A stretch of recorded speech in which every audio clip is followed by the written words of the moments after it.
birthday to you. Happy birthday to you. Happy birthday, lovely Lucy. Happy birthday to you. All do it together.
Top the spot, give up the drop, see what we got, do what. We got to go, the body flow too hot to show, the front row, we won't stop.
I'd like to tell you now the story how I met my wife, my dear wife, in Naples.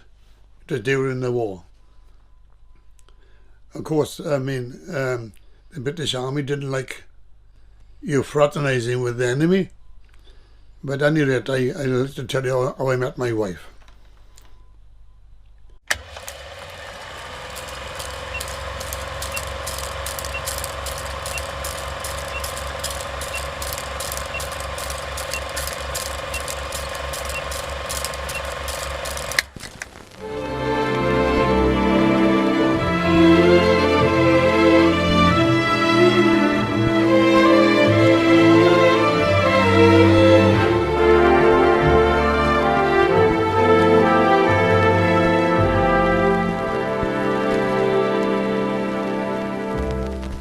Everybody had a nickname. Now I was Fighty. They say, well, why was they called Fighty? Well, I was always fighting. I mean, they couldn't beat him. I'd kick him. I couldn't kick him. I'd go in the house and get a stone and throw at him. Fighty, they call me. The teachers or the 8 lumps of it. We had one there, they belted with a billet cue. Well, I left school at 14 and a half. I had no education as such, no exams or anything like that. Well, my father worked in the mines, and the first job I ever had was in the Maple. They called it the Maple, and I had my wages were 12 shillings a week. So that went on now for a tiny while. And one Sunday morning, getting ready to go to church, the news was on 10 o'clock news, I think it was, and it was Chamberlain on the news, and I can hear his voice now telling us that this morning the British ambassador in Berlin handed the German government a final note stating that unless we heard from them by 11 o'clock that they were prepared at once to withdraw their troops from Poland, the state of war would exist between us. I have to tell you now that no such undertaking has been received, and that consequently this country is at war with Germany. Of course, the war was on now. After a short period of time, I was called up for the army. I was 18 and a half exactly on November the 5th, 1942.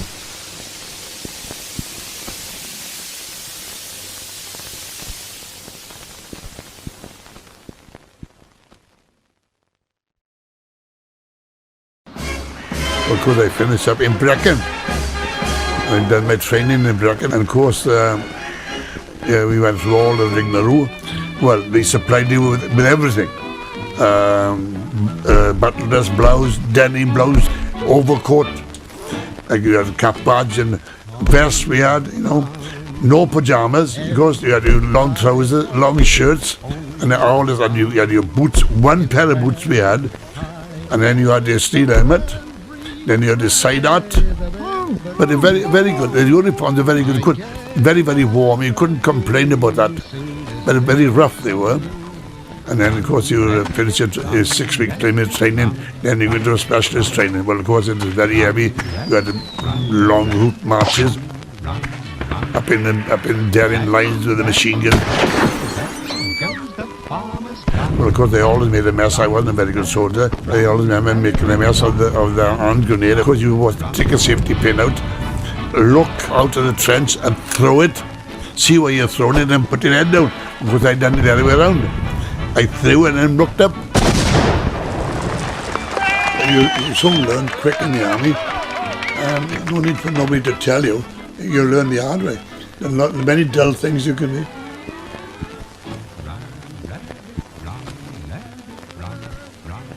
And I remember a sergeant, I always remember his name, I don't think he liked me, Sergeant McBride, a Scotsman.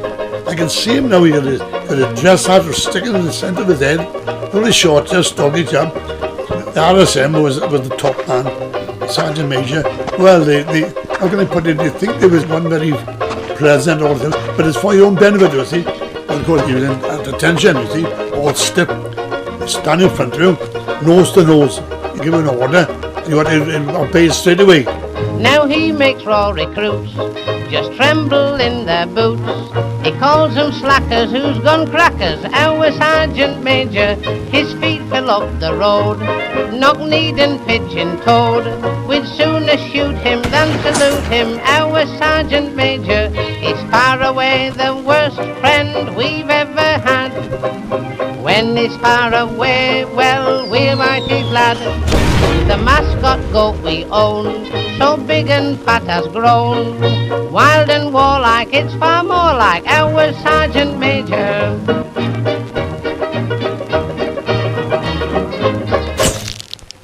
Well, then that went on then, and I finished my training in Brecon. Took 4.5 months altogether. 6 weeks of preliminary training, 3 months advanced training, and eventually I went overseas. And I can remember all the people on the docks waving to us as we were going off, you know.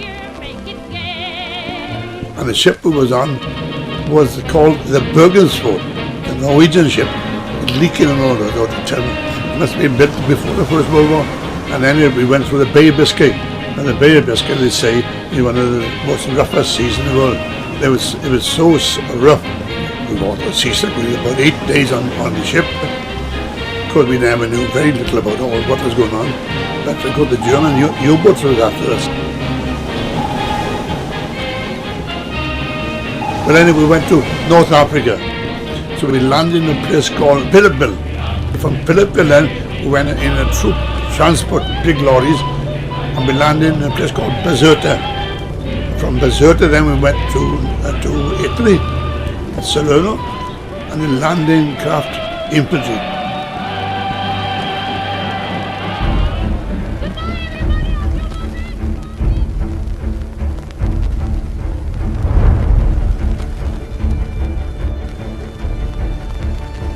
And we landed in Salerno. Well, Salerno, and it wasn't actually the first place that the troops landed, but in this part of Italy, it was a very big battle in Salerno, and a lot of hundreds of men got killed there. But fortunately, you know, we were reinforcements, so I went a battalion runner till all the time I was in the front line. So the first thing you have to do is to dig a trench for your officer, before you dig a trench for yourself, and you have to go up there with a rifle. You have a rifle because you're supposed to protect them, you know. Of course, we're right up in the front line now. Germans were shelling and our boys were shelling. That's the first experience I had. Very frightening experience. I think these shells will come over, you see. You're waiting for them to come top of you, isn't it? When the shells just explode, you could hear the shrapnel going through the air like a bee. Well, of course, fortunately, I never was hit by a bit of shrapnel, but well, we didn't know what before us. So it's a good job in a way that we didn't know. You didn't know when he would come home again. On one occasion when I was up the front line, the Germans was only a couple of 100 yards away, up in a higher ground looking down on us. Obviously you couldn't see him, but you knew he was up there. We saw their 88mm guns mounted in a tank. Now we were right up in the front line now, and we was walking through what you call a wadi. Now the wadi was about 4 or 5 foot deep and about 5 or 6 foot wide, right through the big fields. And I was walking behind our Lieutenant Sherlock, our officer, mortar officer, and the colonel. And of course the colonel would tell you what to do, like fire first light or do this one thing or the other. They had a compound where all the Sherman tanks were, and these Brendan carriers out of sight, in a small valley. So the Sherlock said to me, Solis, he said, I want you to go back. The colonel want the 3-inch mortars up here. He said, you know where to go? I said, yes, sir. He said, down there on the left-hand side, I said, is a dead donkey. Now I got to turn left there, I said, and go down about 100 yards and to fetch the 3-inch mortars. So eventually I got there and told Sergeant McBride what was required. So I was in the front carrier now with McBride, and the other carriers were coming behind. Well, of course, travelling up this wadi now, I didn't come across this dead donkey. So we passed the opening now, where I should have turned left, because there was no direction. The dead donkey, which I saw on the way down, it disappeared.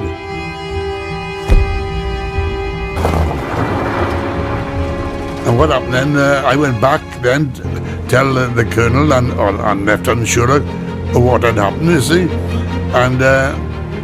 And Sergeant McBride was going to do what he could do to get the carriers turned round. Because the jerry, you could see all that's going on now because the wadi wasn't all that deep, and you could see the men standing up in the carrier. The Germans could see us, and they were starting shelling us. Because there was a lot of commotion, we had to dig the side of the trench for the carrier to turn round, because it would turn round in its own space, but of course the body was so narrow. And in the meantime, because there was a lot of commotion, and the shells was exploding all over the place.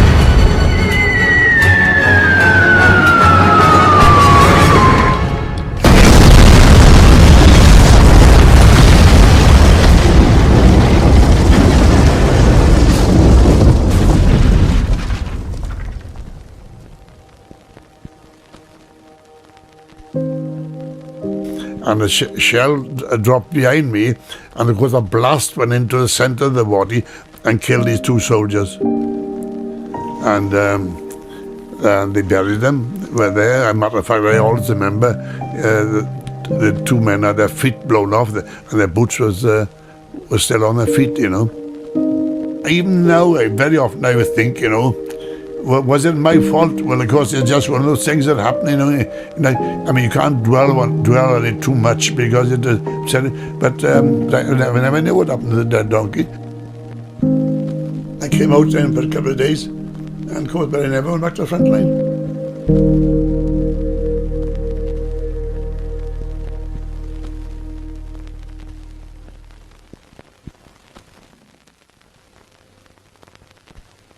And from there, then I went to Naples. I worked in a venereal disease clinic for about 3.5 years, I think. But in Naples, there was every nationality of the world. You can name them. There was Australians, Canadians, Indians, Brazilians, French, Polish, South Africans, Russian, all nationalities of the world. It was in Via Roma, just off the main street in Naples, Piazza Caru, when I was working in this particular clinic. And there was a lot of photographers working there, doing this street photography, you know, developing a box, a big wooden box. And that's why I had my photograph taken.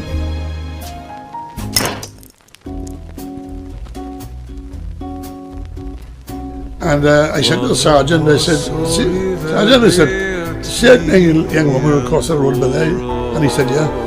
I said, I'm going to marry her one day, but I never even met her.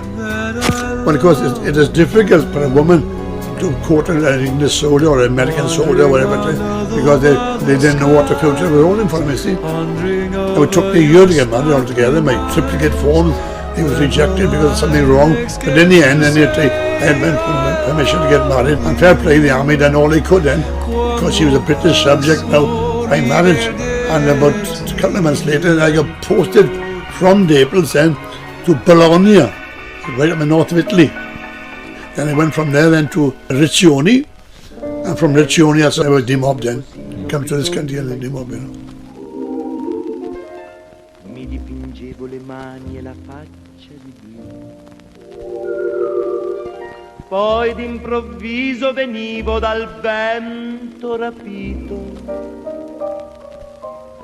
e incominciavo a volare nel cielo infinito. Volare, oh, cantare, oh, nel blu degli occhi tuoi blu, felice di te.